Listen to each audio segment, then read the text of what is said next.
Hello friends, आपका स्वागत है हमारे अपने यूट्यूब चैनल करेजी जैसा अड्डा पर। तो फ्रेंड्स, आज हम आप लोग के लाए स्टैटिक जीके से संबंधित टॉप 10 मोस्ट इंपॉर्टेंट क्वेश्चन जो आपके लिए बहुत ही इंपॉर्टेंट आने वाले कोई भी कॉम्पिटिटिव एग्जाम की अगर आप तैयारी कर रहे हो। तो फ्रेंड्स चलिए शुरू करते हैं। तो फ्रेंड्स पहला क्वेश्चन है कि चिलियन वाला युद्ध कब लड़ा गया था। फ्रेंड्स आज हम आप लोग को क्वेश्चन के अलावा कुछ एक्स्ट्रा फैक्ट भी बताएंगे। फ्रेंड्स आप लोग उसे भी ध्यान में रखिएगा और नोट भी करते जाइएगा, आपके लिए बहुत ही हेल्पफुल होंगे। तो फ्रेंड्स क्वेश्चन है कि चिलियन वाला युद्ध कब लड़ा गया था।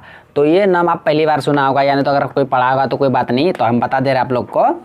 तो ये चिलियन वाला के युद्ध के बारे में हम सारे क्वेश्चन को बता देंगे, आप लोग नोट करते जाइएगा। ऑप्शन में दे रखा आपको 1847, 1848, 1849, 1850। तो फ्रेंड्स इसका आंसर होगा ऑप्शन सी, यानी कि 1849 ईस्वी में चिलियन वाला युद्ध लड़ा गया था। फ्रेंड्स और हेडिंग दीजिएगा चिलियन वाला, इसके बारे में हम कुछ लिखा रहे हैं, आप लोग ध्यान से सुनिएगा। तो फ्रेंड्स पहला हेडिंग मतलब पॉइंट बनेगा कि चिलियन वाला युद्ध कब लड़ा गया था। तो 13 जनवरी 1849 ईस्वी में चिलियन वाला का युद्ध लड़ा गया था। नेक्स्ट पॉइंट बनेगा कि चिलियन वाला का युद्ध जो किसके बीच हुआ था, तो अंग्रेज और सिख के बीच हुआ था चिलियन वाला का युद्ध। और इस युद्ध में जीता था किसने, तो अंग्रेज ने जीता था। और नेक्स्ट क्वेश्चन बनेगा कि इस युद्ध में सिख का नेतृत्व किसने किया था। तो फ्रेंड्स सिख का नेतृत्व क्या था, शेर सिंह। किसने किया था, शेर सिंह। और क्वेश्चन पूछेगा कि चिलियन वाला युद्ध में अंग्रेजों का नेतृत्व किसने किया था, ब्रिटिश सेना का। तो लॉर्ड गॉफ ने किया था अंग्रेजी सेना का नेतृत्व। फ्रेंड्स आप इसे ध्यान में रखिएगा। और ये द्वितीय आंग्ल सिख युद्ध का ही हिस्सा था ये चिलियन वाला का युद्ध। फ्रेंड्स आप इसे ध्यान में रखिएगा। इतना सारा क्वेश्चन बनेगा चिलियन वाला युद्ध से, आप लोग इसे मतलब ध्यान में रखिएगा। नेक्स्ट क्वेश्चन है कि किस वर्ष भारत पाकिस्तान युद्ध के बाद ताशकंद समझौता हुई थी। तो फ्रेंड्स आपको बताना है कि ताशकंद समझौता कब हुआ था। ऑप्शन में दिया आपको 1947, 1966, 1971, 1999। तो इसका आंसर होगा ऑप्शन बी, यानी कि 1966। 11 जनवरी 1966 को उज्बेकिस्तान की राजधानी ताशकंद में ताशकंद समझौता हुआ था। किनके बीच, भारत और पाकिस्तान के बीच। पूछेगा कब हुआ था, तो 11 जनवरी 1966 को ताशकंद समझौता हुआ था भारत और पाकिस्तान के बीच। और क्वेश्चन पूछेगा कि उस समय भारत का प्रधानमंत्री कौन था। तो लाल बहादुर शास्त्री उस समय भारत का प्रधानमंत्री था और पाकिस्तान का प्रधानमंत्री था अयूब खां। और इन्हीं दोनों के बीच हुआ था उज्बेकिस्तान की राजधानी ताशकंद में ताशकंद समझौता। कब हुआ था, 11 जनवरी 1966 को। चलते हैं अब हम लोग नेक्स्ट क्वेश्चन की ओर। नेक्स्ट क्वेश्चन है कि दक्षिण भारत की सबसे ऊंची चोटी कौन सी है। तो फ्रेंड्स ऑप्शन में दिया आपको दोद्दा बेटा, नीलगिरी, कलसुबाई, अनाईमुड़ी। तो इसका आंसर होगा ऑप्शन डी, यानी कि अनाईमुड़ी जो शिखर है ये दक्षिण भारत की सबसे ऊंची चोटी है। और क्वेश्चन पूछेगा कि अनाईमुड़ी शिखर है ये किसकी सबसे ऊंची चोटी है। तो ये अन्नामलाई पर्वत की सबसे ऊंची चोटी है अनाईमुड़ी, जो कि केरल में स्थित है। और इसका अगर हाइट पूछेगा तो 2695 मीटर। तो फ्रेंड्स आप इसे ध्यान में रखिएगा। हम एक बार फिर से बता दे रहे हैं, अन्नामलाई कहाँ पे है, केरल में। और अन्नामलाई पर्वत की सबसे ऊंची चोटी क्या है, अनाईमुड़ी, जिसका ऊंचाई है 2695 मीटर। नेक्स्ट क्वेश्चन अगर पूछेगा कि दक्षिण भारत की दूसरी सबसे ऊंची चोटी कौन सी है। तो दक्षिण भारत की दूसरी सबसे ऊंची चोटी है कौन, दोद्दा बेटा, जो कि नीलगिरी पर्वत जो है उसकी सबसे ऊंची चोटी है दोद्दा बेटा। और वह दक्षिण भारत की दूसरी सबसे ऊंची चोटी है और उसकी हाइट जो है 2637 मीटर है। आप दोनों बातों को याद रखिएगा। नेक्स्ट क्वेश्चन की ओर चलते हैं। नेक्स्ट क्वेश्चन है कि भारत में जैव भौगोलिक क्षेत्र कितने हैं, यानी कि बायो जोग्राफिकल क्षेत्र कितने हैं भारत में। ऑप्शन में दिया आपको 2, 6, 4, 10।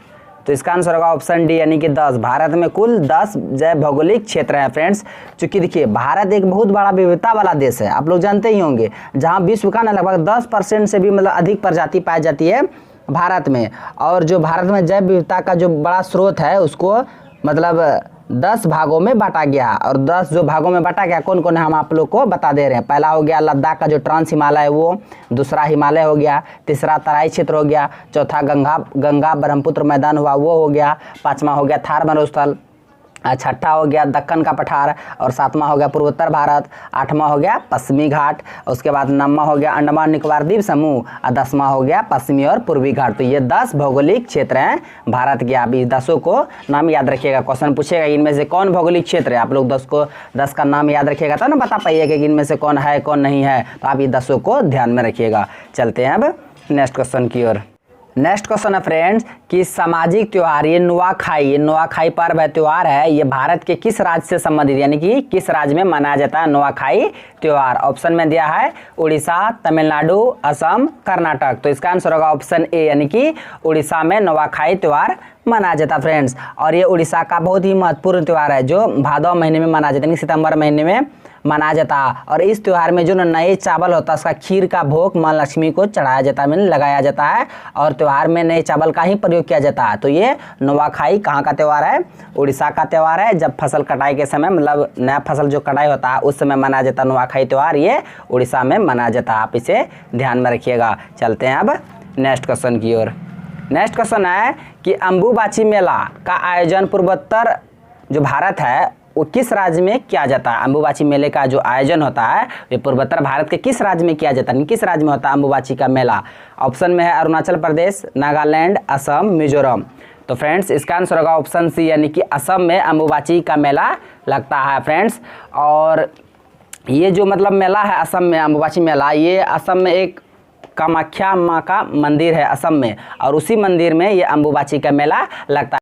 ये जो मेला है ये 5 दिवसीय मेला का आयोजन इस बार नहीं हुआ था, क्योंकि इस बार रद्द कर दिया गया था। उसे भी देखते नहीं अभी इतना कोरोना को लेकर भी पूरा, क्योंकि इस मतलब मेला में मतलब भारत से भी विदेश से भी 5 से 6 लोग मतलब श्रद्धालु इस मेला में मतलब शामिल होते हैं, जिसके कारण अभी इस बार जो प्रत्येक मतलब जून महीने में होता है, तो इस बार नहीं हुआ अंबुबाची मेला। और अंबुबाची मेला कहाँ लगता है? असम में। अब इसे ध्यान में रखिए, बहुत ही इंपॉर्टेंट क्वेश्चन है कि अंबुबाची मेला कहाँ लगता है?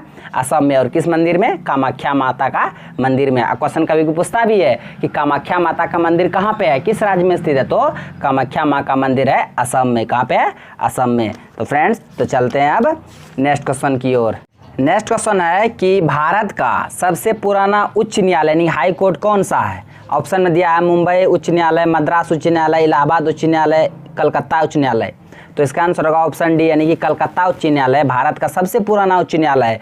और जाके फ्रेंड्स हम इसके बारे में बता दे रहे हैं, थोड़ा डिटेल से आप लोग ध्यान से सुनिएगा। जो मतलब 1861 का जो अधिनियम था, 1861 के उस अधिनियम के तहत ही 1862 ईस्वी में सबसे पहले कलकत्ता में उच्च न्यायालय का स्थापना किया गया था। उसके बाद 1862 में ही मुंबई और मद्रास में भी कलकत्ता मतलब हाई कोर्ट का स्थापना किया गया था। तो फ्रेंड्स आप लोग ध्यान में रखिएगा कि 1861 के अधिनियम के तहत 1862 ईस्वी उनके एक साल बाद में मद्रास, कलकत्ता, मुंबई तीनों जगह हाई कोर्ट का स्थापना किया गया था। और यहाँ पे दिया हुआ ऑप्शन में इलाहाबाद उच्च न्यायालय, तो इलाहाबाद उच्च न्यायालय को 1866 ईस्वी में स्थापित किया गया था। और एक क्वेश्चन इससे बनेगा फ्रेंड्स कि भारत का मतलब जो प्रथम जो सर्वोच्च न्यायालय था उसका स्थापना कब हुआ था और कहाँ पे हुआ था? तो भारत का मतलब जो सर्वोच्च न्यायालय है उसका सबसे पहले स्थापना किया गया था जो 1773 का रेगुलेटिंग एक्ट था।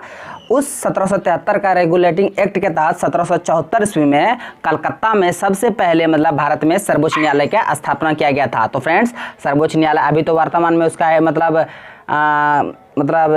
हेडक्वार्टर कहाँ पे है? दिल्ली में। दिल्ली में सर्वोच्च न्यायालय है, लेकिन सबसे पहले स्थापना किया गया था इसका कोलकाता में 1774 ईस्वी में और 1773 के रेगुलेटिंग एक्ट के तहत। अभी सारे क्वेश्चन को ध्यान में रखिएगा क्योंकि बहुत ही इंपॉर्टेंट क्वेश्चन है।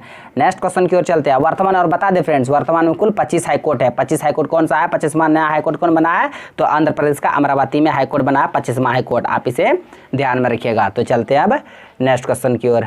नेक्स्ट क्वेश्चन है कि कौन सा एक महत्वपूर्ण शहर नील नदी के तट पर स्थित है? तो फ्रेंड्स संसार की जो वर्ल्ड की सबसे लंबी नदी नील नदी है, जो कि अफ्रीका महादेश के विक्टोरिया झील से निकलती है और भूमध्य सागर में जाके गिर जाती है। तो इसमें कहा गया है कि उस नील नदी के किनारे कौन सा शहर बसा हुआ है? ऑप्शन में दिया आपको बुडापेस्ट, सिकंदरिया, बगदाद, लंदन। तो इसका आंसर होगा ऑप्शन बी, यानी कि सिकंदरिया। सिकंदरिया हुआ, खरतूम हुआ, ये सारे शहर किसके किनारे बसा हुआ है? नील नदी के किनारे बसा हुआ। अब इस बाकी इसके अलावा जो बुडापेस्ट है, बुडापेस्ट डेन्यूब नदी के किनारे है। अब बगदाद हो गया आपका टिग्रिस नदी के किनारे, और लंदन तो आप लोग जानते ही हैं टेम्स नदी के किनारे फ्रेंड्स, क्योंकि ये बहुत ही इंपॉर्टेंट है क्योंकि प्रत्येक बार पूछा कि लंदन किस नदी के किनारे है, तो टेम्स नदी के किनारे। उसके बाद बुडापेस्ट डेन्यूब नदी के किनारे, बगदाद टिग्रिस नदी के किनारे। सारे क्वेश्चन को आप ध्यान में रखिएगा। तो फ्रेंड्स चलते हैं अब नेक्स्ट क्वेश्चन की ओर। नेक्स्ट क्वेश्चन है कि अंतर्राष्ट्रीय मुद्रा कोष जो IMF होता है, इंटरनेशनल मॉनेटरी फंड, इसका मुख्यालय किस देश में स्थित है IMF का?